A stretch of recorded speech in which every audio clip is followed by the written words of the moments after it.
Today was a good day. Come on.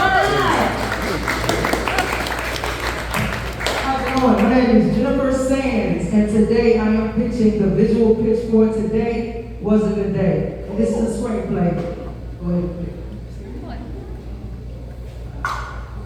All right, so the log line here is a statement to women over 65. Imhotep persuades his down on his luck. Sorry. Okay, I'm so sorry.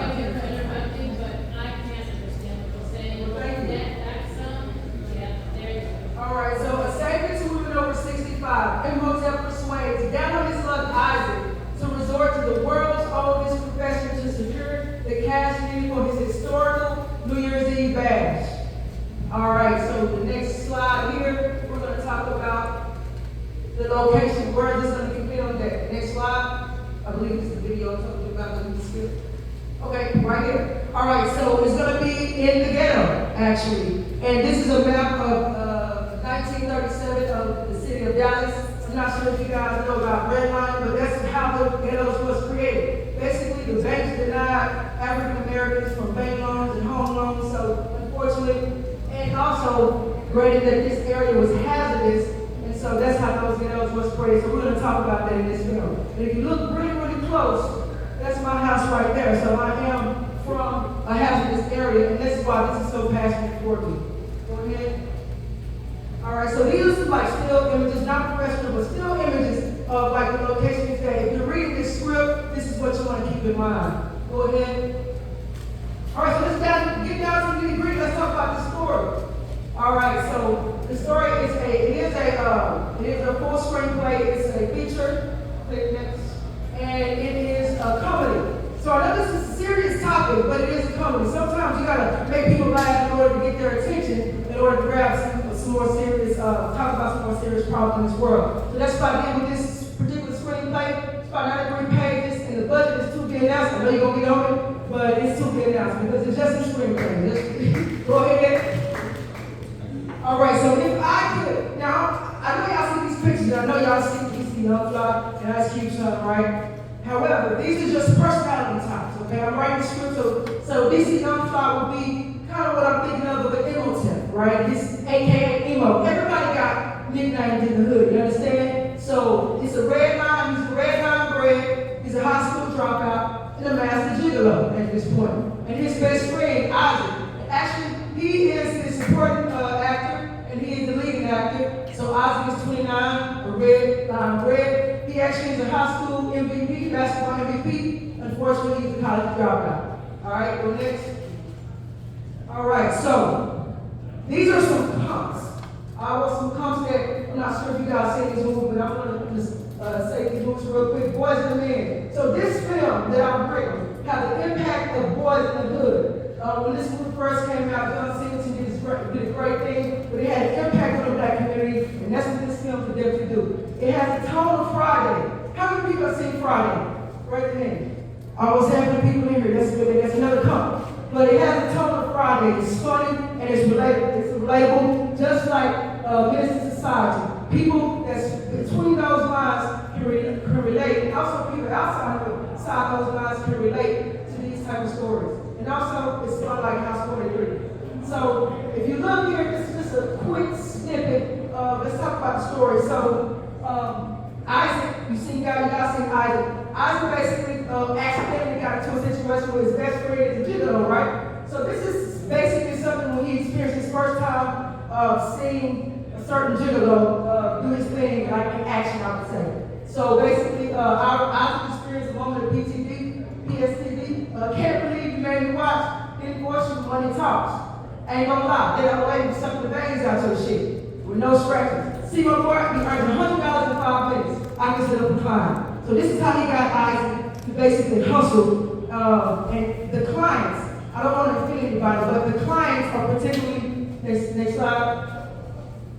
These are emo clients, okay? So basically, he don't play about his G-babies. I don't want to offend nobody right here. But he only deal with people that's over almost 65. We were talking about how you have to support the elders, right? So really believes in this. Elders got other needs to go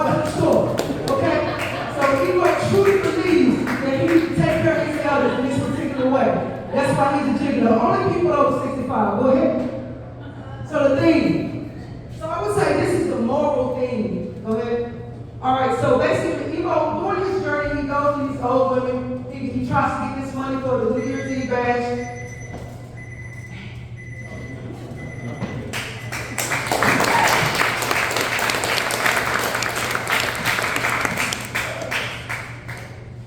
Well, I have questions about the theme. Okay, so, is it film or is it a series?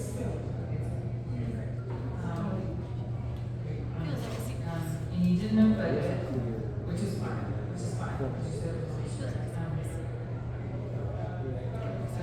I just want to let you know that you will be pitching this to people who don't know what some of your community is.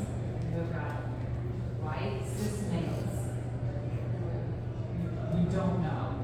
And there's a way that you can explain it without them feeling stupid, right? You're just gonna have to learn how to do it. And I'm sorry. As a woman, I have to learn and just absolutely treat it because newsflash, producers are stupid. I work with them and I know. So, yeah, I really like the idea. I love knowing that you're from the exact place. This is coming from because it makes it real. And that's what I'm into. I will say this, I'm sorry, I was taking notes on my phone. I was not texting. So I wrote down, you said he was the savior, and I didn't know what that meant right at the beginning. Right. So the thing we take it basically, if you go back and you found he was like, he was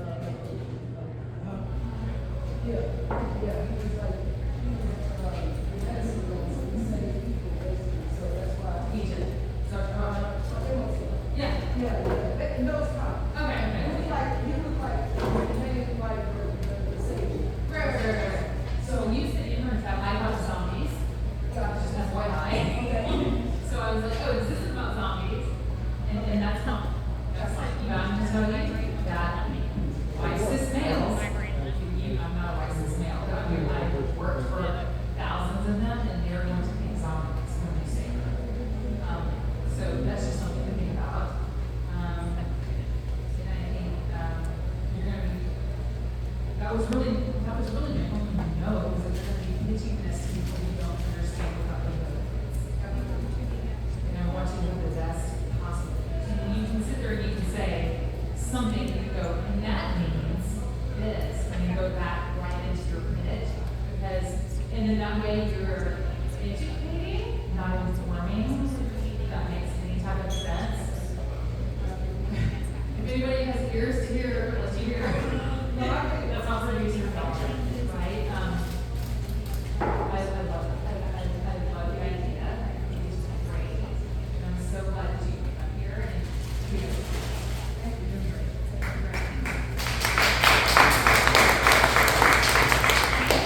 Jennifer, okay.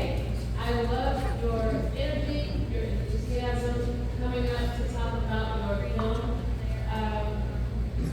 The very beginning, though, kind of had me thrown off. And what I would say, as you know, again, as a casting director, and I look at body language, and I always tell actors, move for a reason, move for a purpose. And you did a lot of extra moving back and forth as if you were talking to the screen. You know, the screen is there for you to say, turn to the next one, and then, just like Michael said earlier, with regard to the other pitch, you want to get to us, to people, because these are the ones that are working on your project best, whatever it may be. So make sure that you try to call, if it's nerves or just excitement, either one. Keep it the same enthusiasm, but just make sure you roll it down so that we're also not trying to keep up with you, keep up with this, and Giving a whole lot of information about the mic up here. my whole ears were like, oh, no, we have to make an adjustment. I love that you talked about you being from this area, the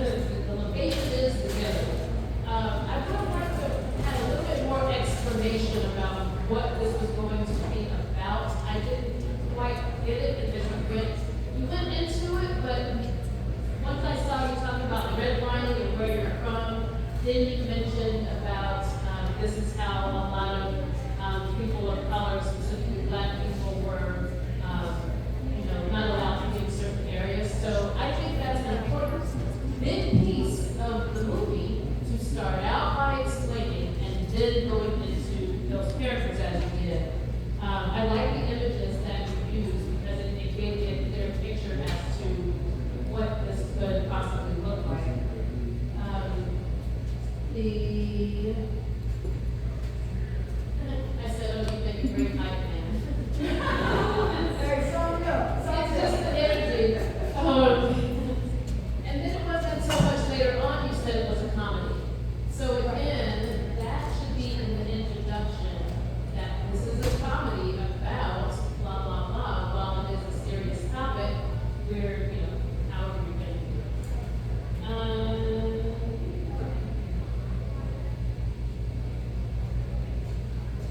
You introduced us to our two leads. Were those the only two primary characters that you had? Leads in this? Okay. And I would agree that there was a lot of terminology, even, not just white cis males may not understand, but even, black cis females may not understand necessarily all the details, because I've heard Emma in different contexts. And so I wasn't exactly sure what it was, how you were going to use it. So I would just say, yes, make it very clear, and if you need to give us a brief, this is what this means. And then also just be aware, again, because you're going to be in a mixed type of an audience, to try to educate, again, without making people feel stupid. Very good. Thank you so much.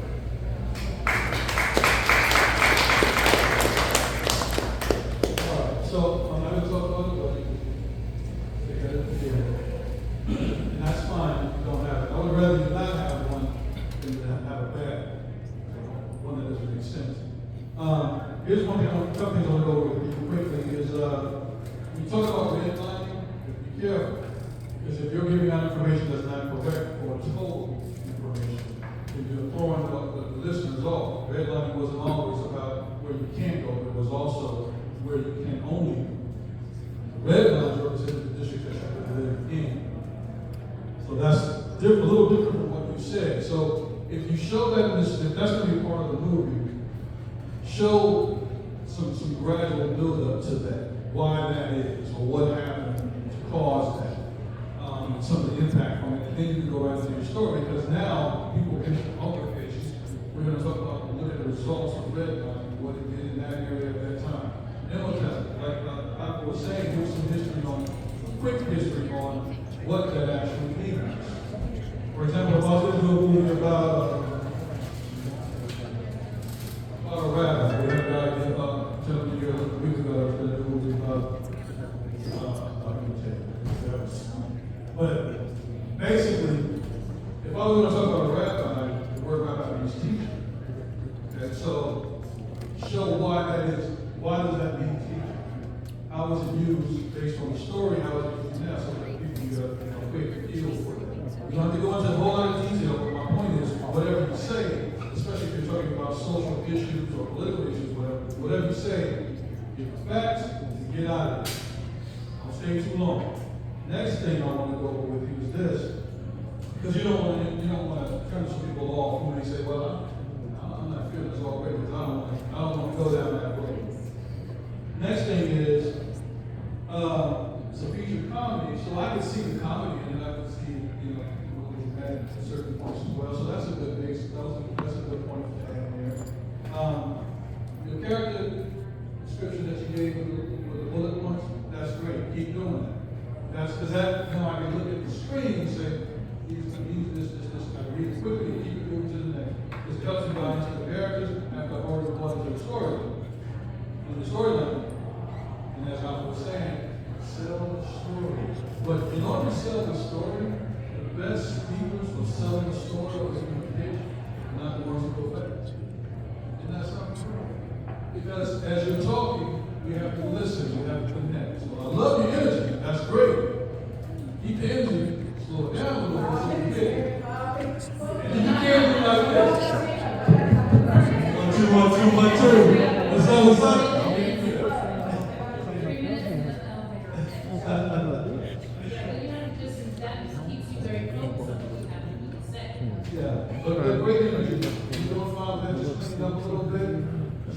that pitch, make it more concise, tell the story from start to finish with your bullet points per slide, get your point across, and get out of there. Anything that we want to go further, we're gonna ask. And then that gives you a chance, if we ask, now that gives you a chance to shine even more. Because now we're like, yeah, I want so to the general package students, that's not fair. Let that marinate, y'all. I said, so the student general.